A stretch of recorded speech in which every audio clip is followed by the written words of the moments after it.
Hello, everyone. Welcome back to the Dating After Divorce podcast. I have a friend, fellow life coach, mastermind colleague on Zoom with me today to tell you her dating after divorce story.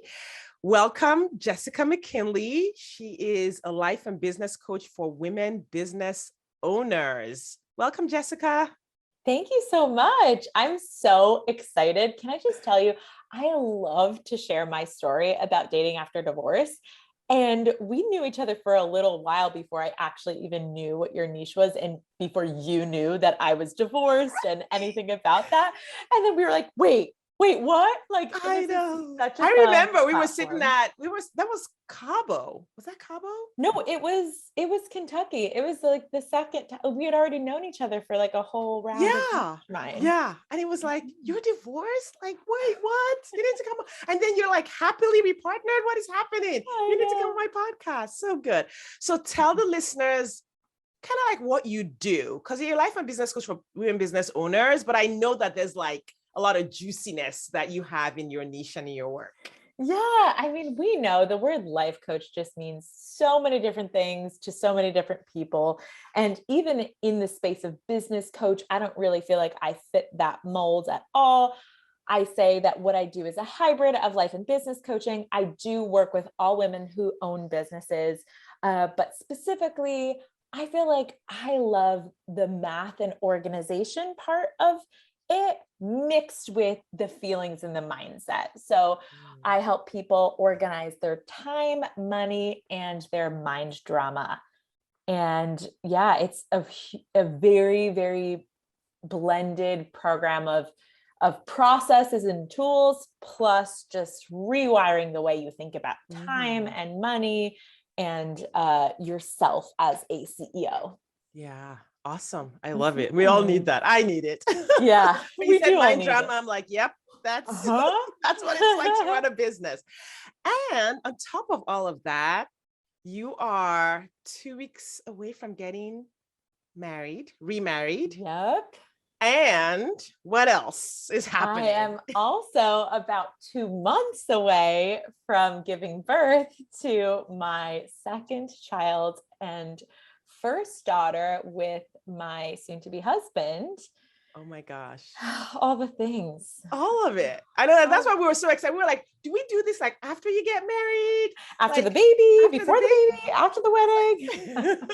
But like, this is your fairy tale ending after divorce. You're literally living your fairy tale ending. You know what's so crazy is that yesterday I came out of the shower and I was like, babe, I think we should look at property in Hawaii. And he's like, what? We just bought a house, to put some context. Like, we just bought a house, we were whatever. And he's like, well, we're never going to get approved for a second mortgage. I don't know what you're talking about. Like, what's happening? Are you having a crisis? And I was like, my crisis is that we had so many dreams for ourselves coupling up together and for building a life together when we started dating about 2.5 or so years ago. And we literally created all of them in the R line. We call that in coaching, right? I don't know if you use coaching terms on here, but yeah, the result line, the results line, you want. Yeah. We created all of it in a matter of 2.5 years. We bought a house in our dream town in New York and Long Island. We have a very blended, amazing, healthy co-parenting relationship with my ex-husband and his fiance, which we'll talk about, I'm sure.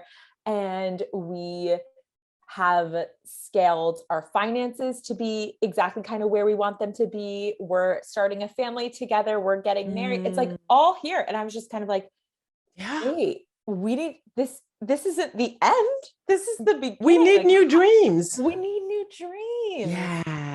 Yes. I love that. And I recognize that feeling too, because I thought it would take me a lot longer to recover after my divorce, but it didn't. I was like, I started my business. I met my husband, like my kids, I was like, wait, this is the power of doing the work. Yes. It's like the things that seem so far away, the things that you want, they're like, oh, they just start to happen because internally there's that transformation. Right. Talking about it here, two life coaches here, just we make it sound so easy, but God, No, no. I remember just sitting in the misery of that first year, really even the first 2 years, even after I had met Mark, and just being like, thank God I have these coaching tools. Like, thank God. Yeah. I could cry just thinking about it right now because it was the most painful thing I ever went through. And just knowing that there wasn't anything wrong with me feeling that pain was a weight off of the experience. Yeah. All right. So let's back up to the beginning, to the divorce. What happened there? Oh man, everyone wants it to be simple to explain, right? They want it to be like, what happened? Was there cheating? Was there abuse? Was there, did you just not love each other? What was it? And it wasn't really any of those things. We still did very much love each other, which was part of what made that divorce so painful. My son was 18 months, so we were right in the thick of that, which is its own phase of life. And I think being so sleep deprived and being so like isolated in that space, welcoming or being pregnant right now and thinking about going into that phase of the newborn phase again, I have a lot of trauma around it and thinking about how like babies bring the downfall of everything, right? Because it was a safety mechanism for me to link the two. But I really just feel, if anything, it just exposed what was true that I couldn't ignore, which was that the future that my ex-husband and I wanted to build couldn't have been more different. And that was really it. It's like, I remember even growing up and seeing movies or hearing people say like, love isn't enough for a marriage. And I just remembered being like, well, then you clearly don't know what love is, right? Like from my naive, like super romantic, idealistic self, which I still identify with. I think I am still very romantic and like a hopeless romantic, all those things. But that was it. It's like, we did not partner well together. We weren't complementary in our strengths. We just didn't want the same future. When I think back on it, it's like, that was what was so painful about it, was because it felt very selfish. It felt like, but not just for me, for him too. I felt like we both loved each other. And so we were, for a while, sacrificing ourselves for the sake of the marriage. Both of us, we were sacrificing our own futures and our own happiness for the sake of the success of the marriage. Yeah. It potentially felt like you didn't have a good reason for it not to be working. Like it's supposed to be working. It should be working. It should be working. Yeah. We love each other. We are hard workers. We wanted to make this work. We had been through a lot. When we first started dating, I was moving to Spain in 3 months after we started dating. So I really tried to like keep it casual and be like, I'm going to Spain, so let's just have a summer romance type deal. And we ended up doing long distance. And when I say long distance, I mean Spain to New York, and then I moved back, and then Boston to New York for another semester as I finished college, and then Peru to New York. I moved to Peru a couple months after graduating college, and we stayed together through. The universe was trying to tell you something there. But what I think that made me love him even more was that he just could handle my independence. He wasn't threatened by it. He was willing to commit. And I think that's what made me very attracted to the idea of marrying him, because I was like, he's willing to do the hard work. Like nothing about our relationship up until this point has been easy. So if we could do long distance for 1.5 years, with 6-hour time zones, like what can't we handle? Well, there was a lot. Yeah. Yeah. I often tell my clients who are dating, I'm like, we underestimate the differences, how different other people are from us. Like even siblings who grow up in the same home Mm, can be universes apart in their yeah, dreams, their hopes, their personality, their makeup, where they're going in life. so true. And I think we underestimate that so often. Yeah. And, I know him very well. And still, obviously, when you get divorced from someone that you have a child with, like that relationship is forever. And it was important to me that it was forever as well. Mhm. And I think in some ways, I don't know if I've ever said this out loud, but it felt like easier to make the decision to get the divorce because I knew he was stuck with me. And I didn't want to lose Mm. the relationship entirely. I really didn't because I loved him.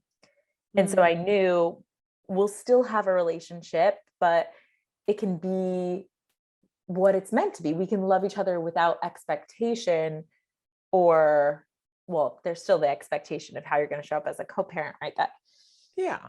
But but being free yeah, to build those to separate me, futures. yeah. What was different about the futures you wanted to build, like between yours and his? Yeah, fundamentally different. It wasn't even like location. Like we were both like, okay, I think we'd like to be in New York. We were open to moving to other cities, those types of things. We have very similar values in terms of um, parenting and in terms of politics and in terms of um, like religion. Like though the main thing, like on paper, we were such a good match.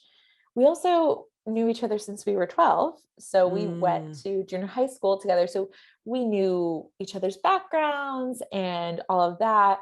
Um, and so there was just a lot that made sense there. But what was so different that I don't think was easy to recognize until we kind of were in our marriage was that, first of all, we got married at 26. We Neither of us had been in the career that is now what we know is what we want to do. So we were still Mhm. trying to find ourselves in a lot of ways. And once we did, it was like, oh, okay, like I want to be an entrepreneur. And even at the time, I wasn't even quite a life coach fully. I was doing fitness coaching, but I knew I wanted to work for myself, and that he couldn't handle. It's Mm. very uncomfortable to him to be in the instability of what he thought entrepreneurialism is. And of course, I Yeah. coach people on that right now about how to like create predictability and stability in your own business with your brain and the way that you think about Yeah. it and whatnot. So it's ironic, but he just couldn't grasp it, and it Mhm. made him feel very uncomfortable. And he just felt like I was being selfish because Mm. he felt like the realities of the money going up and down was creating his emotional experience, and he felt like that wasn't fair of Mm. me to do. And Yeah. he also didn't really buy into life coaching. He felt like it was common sense that people didn't have to pay for, and I had thoughts about that as well, right? Like, Yeah. you should believe in me, blah blah blah, right? Mhm. Which now, uh, thankfully, and I've said this to him since we've split, is I feel like I'm so sorry that I put on him the pressure of having to believe in me. Now I just give Yeah. that to myself, and Mark doesn't have to do any of that work. Yeah. And that was definitely a burden that I put on him in our relationship. And I couldn't see it until after we were split. Yeah. So for those of you listening, if you do have that type of thing where you feel like your relationship is just like the person doesn't believe in your dreams, it's like, Mhm. yeah, they don't have to actually. Yeah. Yeah. It's not their job. It's nice if they do, but that's It's not their nice if they job. do. Totally, totally. Yeah. And there's a difference between not believing and having doubt and having scarcity, and then also being like, this is bullshit. You should, sorry, I don't know if I'm allowed to curse. You're This is good. BS. You're, I don't know, like, you should quit and this is unacceptable. Like, that Mhm. was something that we were going through, which I didn't think, I thought was toxic and not, um, you know, a Yeah. relationship that I wanted to do any more thought work on. Because Yes. you can Yeah. change the thoughts or you can change the circumstances. And I could have changed the thoughts and been happy there, which was a hard pill to swallow. Mm-hmm. But ultimately, it was going to take so much of my time and energy. I just Yeah. didn't want to do it. Yeah. Yeah. Yeah. And that's where autonomy, which I'm always encouraging my clients to like develop your own autonomy. Like there are these like rules and what's acceptable and what you're allowed to do. You're allowed to change the circumstance if you decide. If you're Yes. willing to take responsibility for whatever the outcome is Yes. of changing the circumstance. It's all about responsibility. A lot of times we want to keep the rules because we think the rules shield us from the responsibility of the outcome. Oh yeah. Like, like, go ahead. If I follow all the rules that the church gives me or that my parents give me or that society gives me, they say if I follow all these rules, I'll have a good outcome. So if I don't have a good outcome, it's their fault.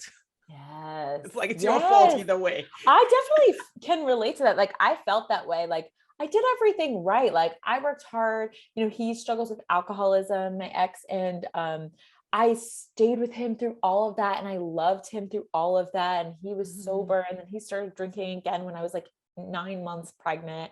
And all of that, like that wasn't the reason. I think a lot of people the only people that really knew about that wanted to make our divorce about that. Especially my family, like they really wanted it to be about, well, he's an alcoholic and blah, blah, blah. And I just remembered saying to myself all the time, like, no, he's going to be in my life forever. He's the father of my child. I would rather people be confused about me and think that I wasn't willing to do the work and I was just some millennial who quits their marriage than I was willing for my family to label him some alcoholic. And that's why. Oh, that's so good. I call it the coming up smelling like roses syndrome. Yeah. And so many divorcees want to come out of the divorce smelling like roses. And I'm like, you cannot. It is not like every decision you make with the desire or the North Star to be seen as being right and innocent will take you down the path of what you don't want. Yes. Like you have to embrace the messiness of it, the ugliness, the dark side, your contributions to the scenario, the thoughts and patterns that led you to make those choices. Like you just gotta embrace it. You're just gonna be like, yep, here I am. This is me. Yep. And that gives you the opportunity to like make choices and grow and transform those things. But if we're pointing fingers the whole time, and I point plenty of fingers at my ex, like, listen, I did not take 100% responsibility for everything that happened. No. In the marriage, I take my responsibility, but I'm like, listen, he was like all this. Yeah. In my mind and in my approach to myself and my journey, I'm always like, listen, I was all the way messed up. That caused me to choose that relationship. That caused me to show up in all of these ways in that relationship. Caused me to be in denial, to be super codependent, like a whole lot of things that were all mine. Yeah. Yeah. And I think too, gosh, both me and my ex changed so much in the months following our separation, like so much. I mean, my business skyrocketed when we split. He got super healthy and fit. Like we had started to take care of ourselves in our personal life in a way that we had stopped doing unnecessarily. And we were blaming it on the baby and parenting. And now we were both single parents and it's harder in a lot of ways. And we still carved out that time. And this is something I need to say because I'm so passionate about it, but I think that what I saw happen a lot as like a single mom in that phase is a single mom with shared custody. So there's a big difference, right? Between like truly a single mom, like on your own. So I need to make that clear. I shared custody. He from the get-go had time. Now I had most time, like I had all the in-between hours, but nights we had 50%. But when he was with him, he was at daycare, right? When he's with me, he was with me. And during that time, I saw my friends who were married with young kids jealous. They were like jealous of the space that I got in shared custody. And they were like, honestly, in my darkest times, I find myself fantasizing about divorce so that I can like even just take a nap like I see you do, or even just go out Yeah. and have a date with Mark. Yeah. Right? And Mark and I were having so much fun during that phase. And then it was like, I was all on, it felt like I was like living two lives during that phase. Still, Mm-hmm. sometimes I feel like that. And I was like, there's something wrong with society if women feel like in order to get the minimum amount of space and mental and Mm-hmm. physical and health self-care for themselves, they need to get divorced to do it. Yes. Yeah. Or they need to wait until the kids are grown before they can Right. take a nap. Right. That is not okay. That is not okay. And, I even watch myself get confused and slip back into this like mindset of the patriarchy of like, okay, I'm about to have another baby and this one's not going anywhere. This is a full-time parenting Mm-hmm. situation. I don't know if I'm good at full-time parenting anymore. And I keep saying like, Mm. I got really good at being a co-parenting mom. Like I've mastered it. I love it. I like Mm-hmm. love the type of mom I am when Calvin is there because of the space that I get from him. Yeah. And someone, a coach in our mastermind was peer coaching me on this. And she was like, yeah, but you are still co-parenting with Mark. Yes. And so like, why don't you just decide to create the same schedule that works for you just with Mark? 100%. And I was like, I couldn't, it had never even occurred to me that I Mm-hmm. could advocate for the same amount of space for my child that for me personally is what Mm-hmm. I've come to see makes me the best mom possible. Because the Yes. first really 3 years of my son's life, I was with him 24/7 around the clock by myself. My family lives all over. I was trying Mm-hmm. to and I felt like such a martyr. And Yeah. I Yeah. don't want that to be my experience of my daughter. Yeah. And this is the power of doing the work. I always tell my clients when they're dating, and sometimes they have trouble, like kind of like advocating for themselves in a relationship or speaking up or having boundaries or taking space from the person they're dating. And I'm like, this is the same work you will be doing when you get remarried or repartnered. It Yes. is the same work. The life you're living now, if you do this work now, it will only make your next relationship better. You Like can't escape it. understanding boundaries versus enmeshment, having autonomy, having sovereignty in your life, taking care of your own stuff and your own self-care. I'm like, you're going to need that. Your partner isn't going to become a knight in shining armor who's going to provide self-care for you. Oh my God. Yeah.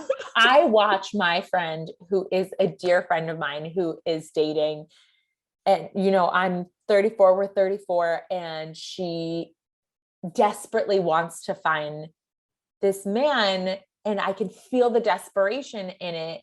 And I think her main thought error is that she won't have to deal with a lot of the stuff that she's not dealing with right now. Yeah. That she thinks like Yeah. it'll just go away when she gets there because he'll just Yep. solve for that emotional The imbalance. angst. Yeah, the Yeah. angst. Some And I'm like, women feel like their partner will solve for their money challenges. Their partner will solve for like their fitness. I have clients who are like, yeah, I want someone who's fit so that he can encourage me to be fit. I'm like, okay. yeah. I want someone who is living this life, who goes to all these. Oh, I coached a woman one time who was like, I want someone who's into the arts and goes to the opera and goes to the theater. I'm like, how long ago when was the last time you were at the theater? 30 years. She had Oh not been my to the theater in God. 30 years. I wanted a man who went to the theater. I'm like, Isn't it so yeah. interesting? It's the same thing. I think, well, for her, like this woman, she makes a lot of money. She's lived her life in a very, a way that is just very independent and like Mm-hmm. amazing example of what a woman. She's such a catch in all the ways. But I do think there's just this idea of like completion. Like I will feel loved and complete and Yes. appreciated. And I'm like, oh girl, that Yeah. feeling is created by the thought that you are already loved and appreciated and completed. It's like what I was just saying about how my ex-husband, like I put all this pressure on him to believe in me and my business and my dream because I didn't believe in myself. And Yeah. the effect that had on our relationship was the opposite. Like I just was so resentful of him nonstop for not believing in me. And then I would like not show up all of the way Yeah. and blame it Yeah. on him. Yeah. Because I was feeling, So if you believed in me, then I would show up. then I would show up. So after the divorce, how long were you single before you met Mark, your Yeah, partner? here's the juice. I not really very at much at all. I mean, it's complicated because Mark and I were friends before Oh, right. we started dating. So it wasn't like we went on a date ever. Mm-hmm. Now, I definitely was not looking to be falling into like the most serious relationship. Like I tried hard to keep him at an arm's length, to not put a label on us. I had very strict boundaries between him and my son, who was very young too. So I leaned on Mark as a friend. And I mean, I talked to him. I mean, all I talked to him about was my divorce and my sadness over the marriage. And Mark and I actually dated in the like it turned romantic very quickly, like during the time when I had separated from my ex, but we didn't officially have anything in the works for divorce papers. It's like we had separated, but we were still living together, but we weren't sleeping like always at the same house. Sometimes we were though still, and we just didn't really know what the plan was. We were just like separated. Yeah. And I found myself quickly falling for Mark and being so freaked out by that. And just, I couldn't give love. Like it felt like I was buffering with the relationship. for Yeah. sure. And I wanted to feel happiness. And so I was just like having so much fun with him, but I wasn't processing the grief of what was going on in my marriage. I wasn't really dealing with it at all. And definitely he wasn't dealing with it. So we were just kind of like functioning as parents. And then like, I don't know what he was doing during that time when we weren't together, like nothing, like video games, like he was, totally buffering. We were just like not dealing with it. And then all of a sudden the holidays were coming up. My ex and I had separated in end of August, and the holidays were coming up, Thanksgiving.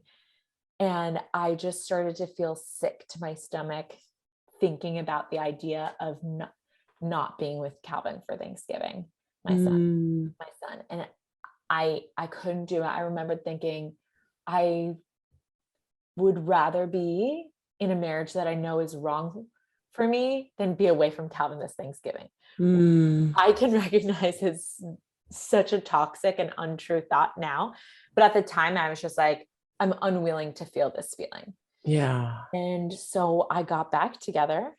I ended things with Mark and I said, I need to try and give my marriage one more shot for the sake of my son and for the sake of my family. Within about 3 days of being back together, I knew, I was like, this was just a terrible idea. Yeah.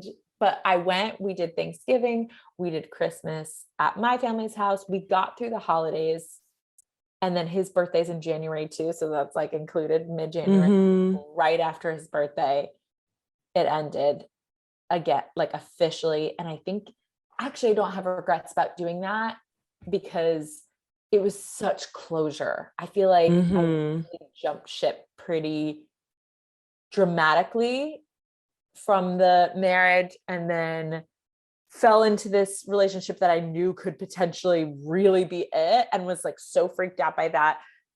I mean, I could have destroyed that. I don't know what made him hold on, but I ended things officially.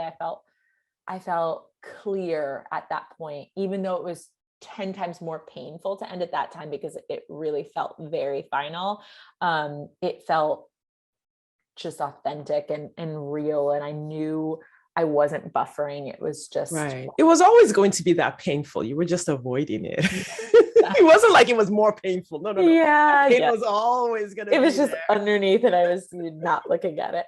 Yeah. And I totally get the like you, and I don't know all the reasons why, but I know nobody, I don't know anyone who divorces. There's this myth that people just divorce. I know. And I'm like, I don't know a single person. It is like so painful. It is like there's so many moving parts. It is so overwhelming. It is such a challenging process. Oh yeah. And it's I don't know a single person who messy. takes divorce lightly, even though the myth is, well, Right. people are just out there just getting divorced. Like, no. Thank we you for really saying aren't. that. Honestly, I really agree with that because for a lot of other people too, it felt very quick to them Mhm. because, what they see, and they saw us together for Christmas and saw us out for his birthday. And then all of a sudden, whatever. And my Yeah. very close friends then saw me pretty quickly spending a lot of time with Mark. Again, I wasn't putting labels on it at all. I mean, you can ask him. I couldn't say I love you. And you had said you didn't even want. You were like, I don't even know that I want to marry. Oh, I definitely didn't. The amount of times that I said out loud to him, if you want to get married, and let's end this right now because I can't guarantee and most likely will never want to get married again. Yeah. And I said the same thing about having kids, and he didn't have any kids. Mhm. So, and he's one of those people that was just born to be a dad. Like, I felt this extreme guilt of getting into this relationship with him, being like, am I going to be enough for you? Just without marriage and without a family, and me and my like broken figuring it out self, are you gonna end up getting to 40 and resent me for never getting there? Are you secretly hoping that I'm just gonna like get over it?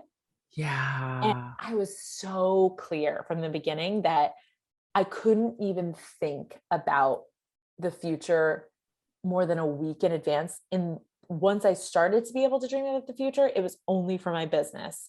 I couldn't really think about it for myself or for my family or anything like that. Yeah. Well, bye, babe.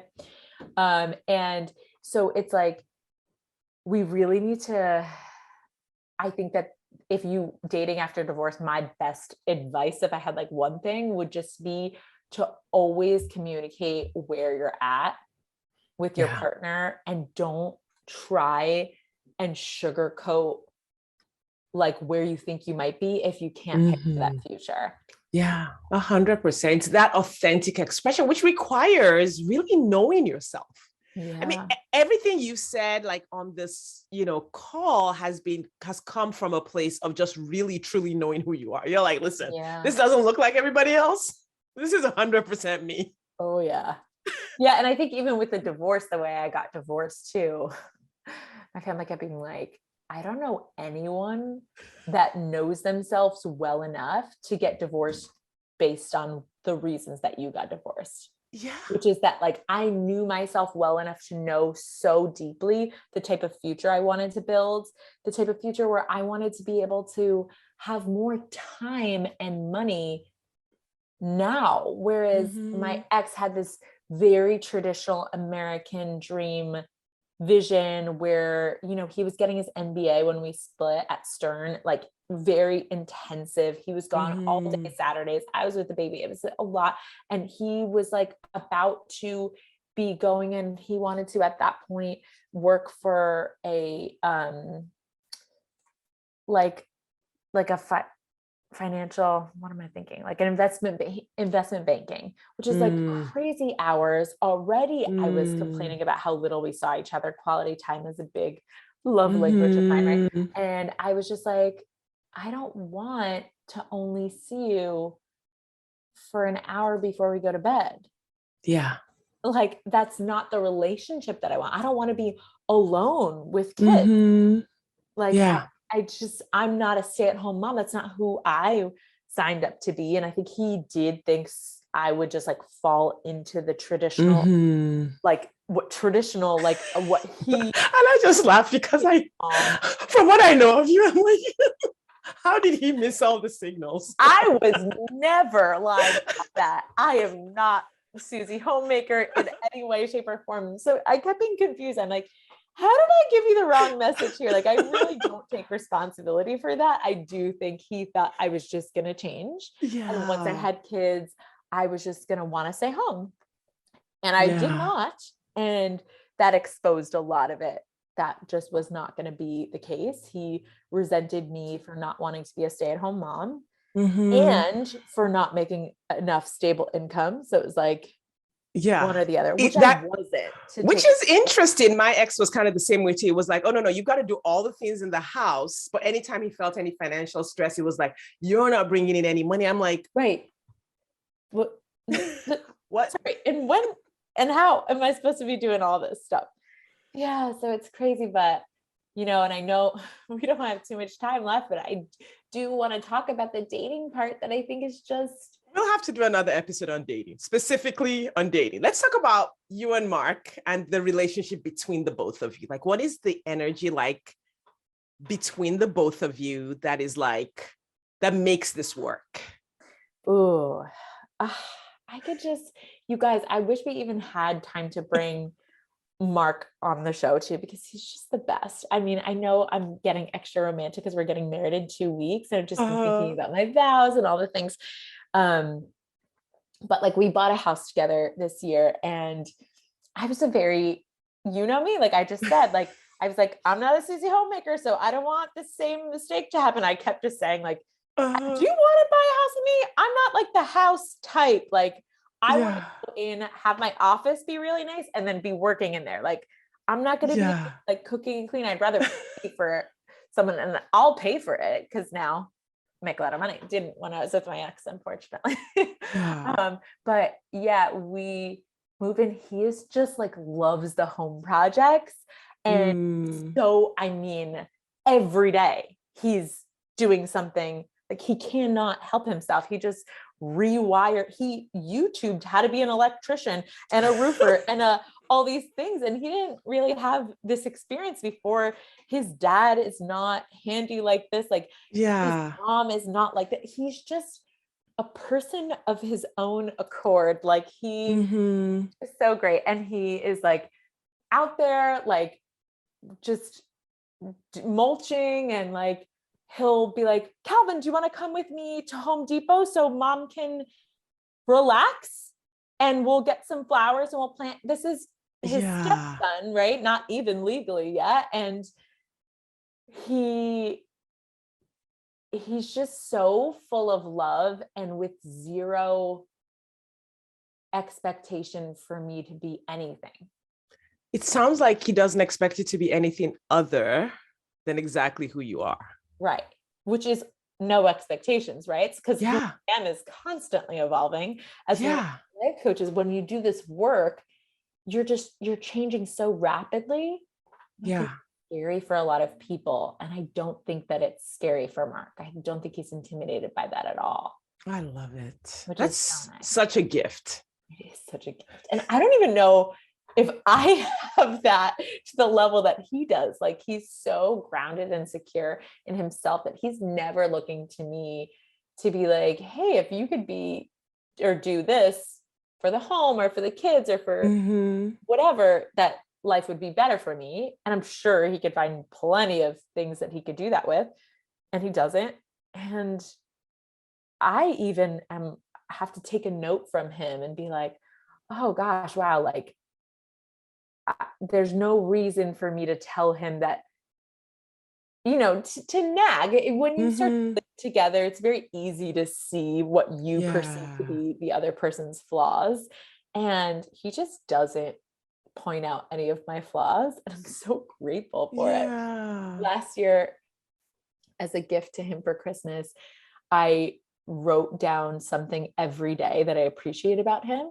Mhm. which was way more a gift to myself than it was to him, because every day I got to actively love him and like brainstorm, like the love brainstorm of Yes. him, of Yeah. like, what do I appreciate about him today? And I just feel it in my body. And then he just received it on Christmas and got that like one big rush of like love and appreciation. But I got it Oh, like all the day, whole every day. time.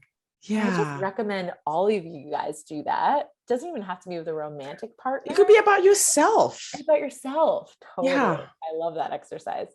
Yeah, but every once in a while, if I'm feeling myself and my brain start to get like fixated on flaws or what's not working or something, I'm always like, I think it's time for a love brainstorm, because you'll find it. Whatever evidence you're looking for, you'll find it. Yeah. Which is, I mean, and that's like our brains are going to do that. It's sort of like our brains are going to try to fix it or try to find problems, and it's our job to like just redirect them, which is like a powerful way to self-coach, a powerful way to ground yourself in what you know is true and what you want. Like, no, Yes. this is the partner that I want. This is actually, so I'm not going to let my brain create this story. Yeah. There's something wrong with him. Yeah. And exactly. And I said to him, I had suggested, being in this mastermind, we're surrounded by all these amazing coaches, and we're like, I want to hire all of them. And I was talking to him about how, wouldn't it be cool for us to hire like a marriage coach or a sex coach? And he was kind of offended by this idea, right? Like, no, that's what you do when something's wrong. There's something wrong. And I was like, no. And I just said, like, do you actively think about loving me? Or it's just like, I was just like curious how you think about it, because it seems so effortless for you to love me, even when I'm hormonal and crazy or whatever it is. And he was like, I don't think so. And I was like, because here, what I found, you've never been in a relationship for 10 years and I have. And I think just naturally, it doesn't matter how well matched you are, your brain, with 10 years of letting your brain just try and focus on the problems, and your brain will accumulate that evidence. And then it becomes harder and harder to like find the positive evidence. The good. You have to, it's a lift. You have to do the lift to find it. And exactly. So I was like, let's do it now so that we just get our brain into that habit. And he was like, oh, okay. And I could see him like be open to it, but I do think that it's easy to be naive in the beginning of a relationship, that your brain, that you could have a perfect partner that that will exclude you from having that I don't have to do this work of finding love, because we just have so much love. Yes. It's like, we just have so much love. It's going to last forever. It feels that way right now. That way. Yes. And we've been together for almost 3 years now. And like, we've been through a lot together, and I just feel like it just gets better and better. Honestly, it just gets better and better. And we do karaoke together. That's like our thing. We're singers. Our first like 20 dates were like karaoke. And we were always singing in the car, like blasting show tunes. Like, we love our karaoke. But yeah, I will say, do the work now, do it on yourself now if you're not yet in a relationship, and then you can apply that practice to anyone that you start dating. Oh my gosh, Jessica, thank you so much for sharing all of this. We didn't get to your dating journey. We for sure have to do that. There will be more podcast episodes. Really appreciate you. Congratulations on the wedding coming up in 2 weeks. Congratulations on the baby in a couple of months. Oh, I know. We'll do our next episode with like parenting plus all of it, plus dating, all of that. Yeah. But tell the listeners real quick where they can find you on the internet in case they want to look you up right away and follow you, get on your email list. Yes. So I am most present on Instagram. I hang out over there at What's Happening WJess. So that's not a real word happening. It's HAPPYNINGWJess. So absolutely. And we'll link all of it up in the show notes. You can click on it, follow Jessica, follow her story, follow her wedding and the baby. And if you're also just a podcaster and you're like, no, I don't do that Instagram garbage. I also have a podcast called Sincerely Future You, which you guys can check out, which is really just about building your future from your future. And yes, it's geared towards entrepreneurs, but all of the topics are something that you can apply, even to dating. Absolutely. Thank you, Jessica. I appreciate you being here. Listeners, I want to thank you for your time and attention, and we will see you next time.